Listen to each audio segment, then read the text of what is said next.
Dans cette nouvelle session, nous allons parler des fonctionnalités d'Elasticsearch.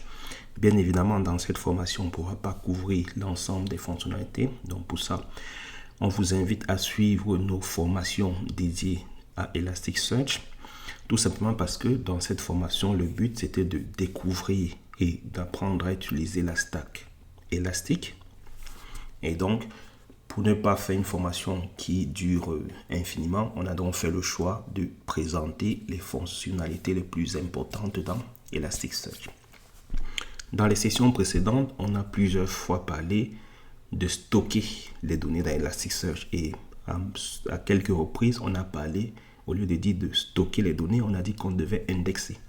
Bon, on va revenir sur ces différentes notions. Déjà, la première chose à savoir, c'est que Elasticsearch est considéré comme une base de données. Bon, pour ceux qui sont familiarisés avec le monde des bases de données, en général, vous allez connaître des bases de données de type MySQL, vous allez connaître des bases de données de type Oracle. Ça, c'est ce qu'on va classer dans les bases de données SQL. À côté des bases de données SQL, donc, dans lesquelles le langage est bien structuré sous forme de tables, colonnes et autres, vous avez ce qu'on va appeler les bases de données NoSQL, dans lesquelles le principe des tables et ce genre de choses n'est plus d'actualité dans ce genre de base. Et donc, MySQL est une base de type SQL. Et lorsque vous allez travailler avec Elasticsearch, il faut la considérer aussi comme une base de données, mais dans la catégorie NoSQL. Et lorsqu'on travaille avec les bases de données de type NoSQL, le langage de prédilection pour le stockage des données, ça va être le JSON. Donc, lorsqu'on va travailler avec Elasticsearch, on va beaucoup travailler en JSON. Dans les sessions précédentes, lorsqu'on avait parlé de nos fichiers de logs, lorsqu'on travaillait avec les bits et autres, on a dit qu'on pouvait récupérer des fichiers plats. Bon, là, on a dit qu'on récupère des fichiers plats, mais on dit que dans Elasticsearch, on va stocker les données sous forme de JSON. Donc, vous comprenez donc bien qu'il y a un moment où on va quitter la donnée dans un format plat vers un format plutôt de type JSON. Et ça, en général, ça va être fait par Logstash. Ce que Logstash va faire, comme on l'avait dit, il va faire de l'enrichissement au niveau de nos données. Et donc, pendant l'enrichissement, il va donc rajouter des champs. Là, ça va être dans le cas où vous avez utilisé Logstash en intermédiaire. Mais si vous utilisez, par exemple, directement les bits qui envoient dans Elasticsearch, donc ce travail de transformation de la donnée en JSON va être fait par les éléments de type bits. Donc, ce sont ces éléments qui vont donc transformer votre donnée JSON, XML, CSV ou autre dans un format JSON.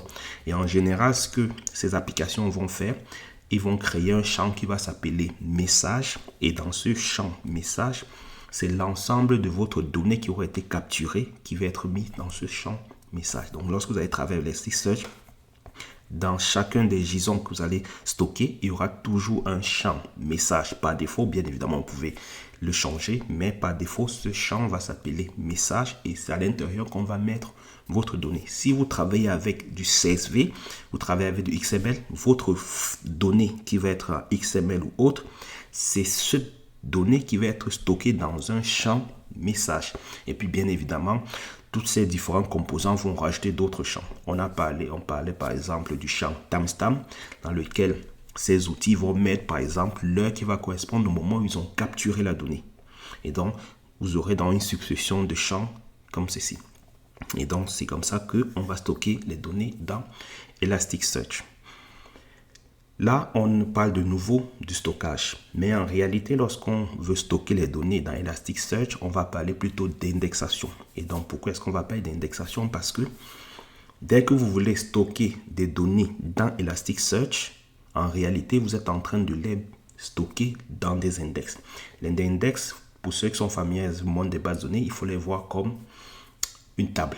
Ça va être votre table. Donc, de la même manière que dans MySQL, vous pouvez créer plusieurs tables en fonction d'un regroupement logique. Vous ferez la même chose dans Elasticsearch, mais on dira qu'on crée plutôt des index. Et donc, il faut bien garder à l'esprit que lorsque vous allez travailler avec les index, on sera donc dans un regroupement logique. Elasticsearch vous laisse libre de la manière avec laquelle vous allez organiser ces données.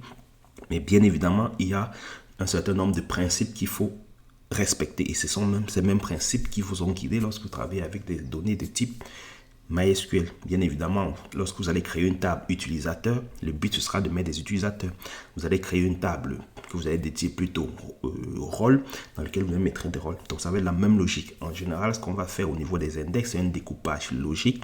Donc c'est à vous de définir votre découpage. Et lorsque vous avez défini le contenu, il vous faut vous y plier. L'idée, c'est de ne pas mettre des données qui n'ont pas de cohérence ensemble au sein d'une index. Bien évidemment, vous définissez ce que vous appelez une donnée cohérente et donc vous y mettez toutes les données que vous jugez correspondantes et vous avez la possibilité de créer autant d'index que vous le souhaitez. Bien évidemment, on reviendra sur les contraintes au niveau du cluster. Donc, pour résumer, on a dit Elasticsearch est une base de données NoSQL et stocke les données sous forme d'index qui sont écrits au format JSON. Donc, lorsqu'on fera les premières requêtes dans le serveur Elasticsearch, les résultats seront renvoyés en JSON puisqu'ils y sont stockés en JSON. Ça, c'est au niveau index. Donc, comme on l'a dit, un index, c'est un espace logique dans lequel on va enregistrer des documents. Et nos documents vont correspondre à ce qu'on va capturer. Ça peut être des messages de log, ça peut être des métriques. Et donc, c'est tout ça qu'on va appeler des documents. Et donc, chacun des documents, comme on l'a dit, va être au format JSON. Et donc, lorsqu'on parle de format JSON, on va être en général dans le système clé-valeur. Donc, au sein du champ, on aura donc une clé qui va représenter c'est quoi la donnée et une champ valeur qui va représenter la valeur de ces données. On a pris l'exemple tout à l'heure du champ message. Donc, dans le champ message va être la clé et le contenu qui aura été capturé dans vos fichiers de log, dans votre application, c'est ça qui va contenir la valeur du champ message. Et c'est ainsi de suite que vous allez stocker vos données. Une notion aussi très importante lorsque vous entrez dans le monde Elasticsearch, c'est ce qu'on va appeler la notion de shard, qu'on peut traduire par partition. Lorsque Elasticsearch aura besoin de stocker vos données vont être organisées en partitions. Donc, dans un index, on va créer une ou plusieurs partitions. Et donc, lorsqu'on va créer les partitions, on aura en général deux types de partitions. Il y a ce qu'on va appeler les partitions de type primaire. Donc, c'est vraiment dans ces partitions qu'on va écrire notre donnée. Et à côté de ça, on aura des partitions de type réplica. Donc, ce seront en fait des copies.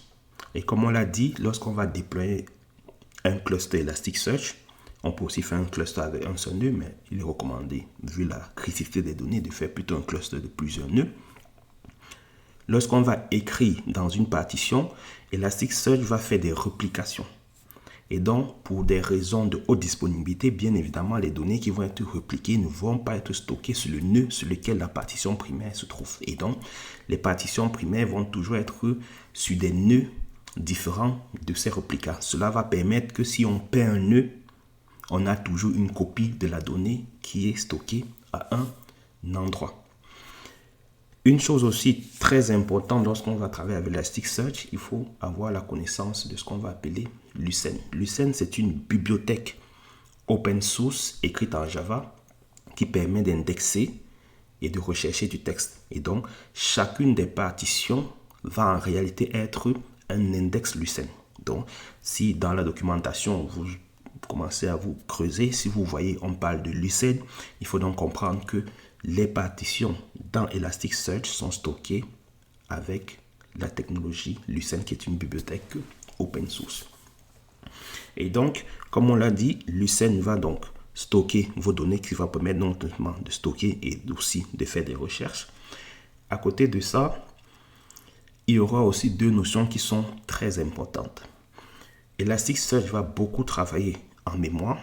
Et donc, lorsque la partition, ou du moins le nœud, va recevoir la donnée, bien évidemment, la donnée va être en mémoire.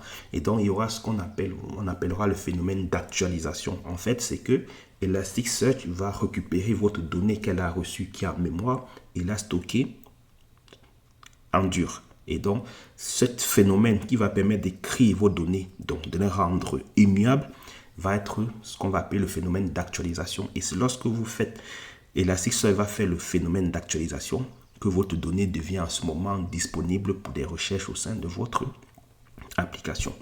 Et ce que on va aussi faire au niveau Lucene, c'est que à côté du phénomène d'actualisation, lorsqu'on aura créer donc nos segments au niveau Lucene.